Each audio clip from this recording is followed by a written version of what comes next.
Alright, boys and girls, welcome back to the drive through. A little help with some rotation problems. This is number 3.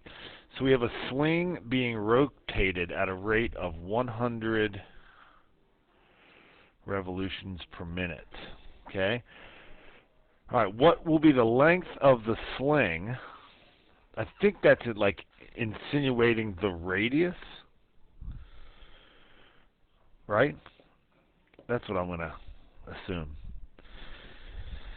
What will be the radius of the circle so that the speed of the object at the end will be 40 meters per second? Okay, so we have part A. Part A, 100 revolutions in 1 minute. We want it to be 40 meters per second. Okay, so let's start by just getting it per second. So 60, 1 minute has 60 seconds. So 1 minute has 60 seconds. So now we are in revolutions per second. We want it in meters per second. So we want revolution on the bottom. And 1 revolution is 2 pi r, and we are in meters.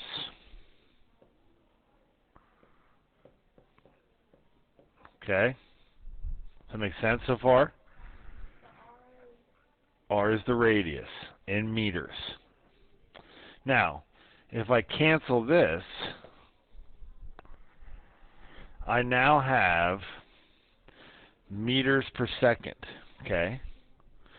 So watch. I'm going to set up an equation because we don't know what R is. We're trying to solve it. We want this to equal 40 meters per second. Okay? So far so good.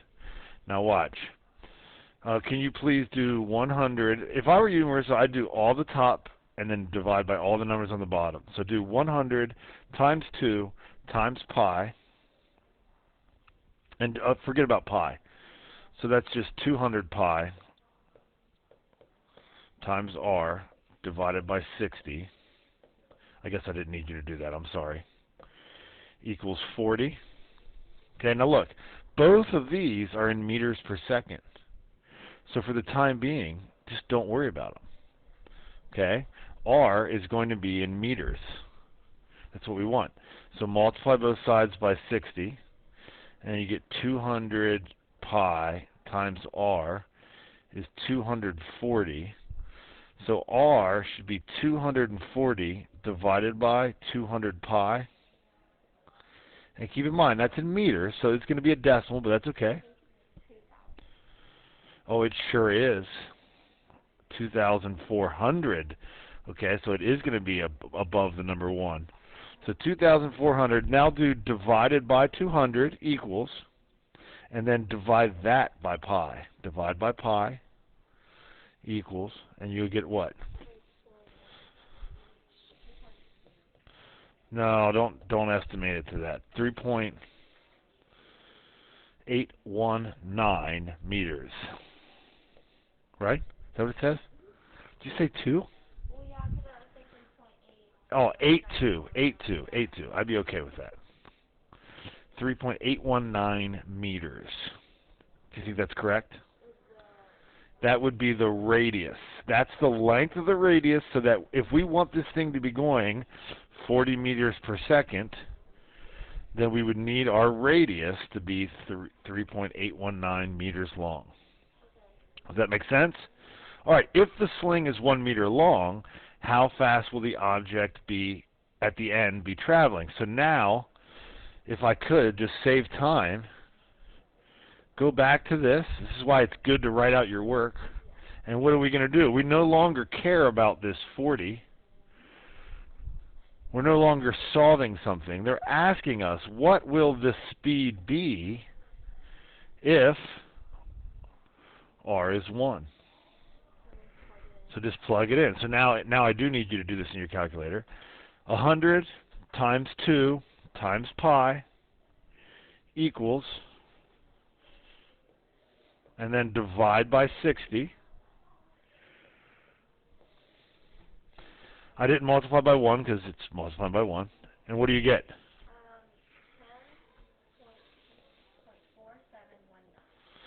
0.4719. And what's our units? Yep. Meters per second.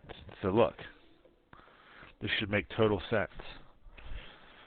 If our radius was some weird number, 3.819, then our speed would be 40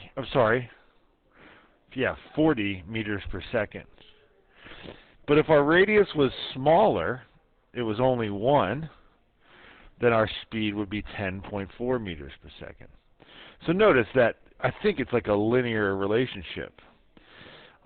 Our radius was about a fourth as long, and our speed was about a fourth as fast. Does that help? Yeah. Boom!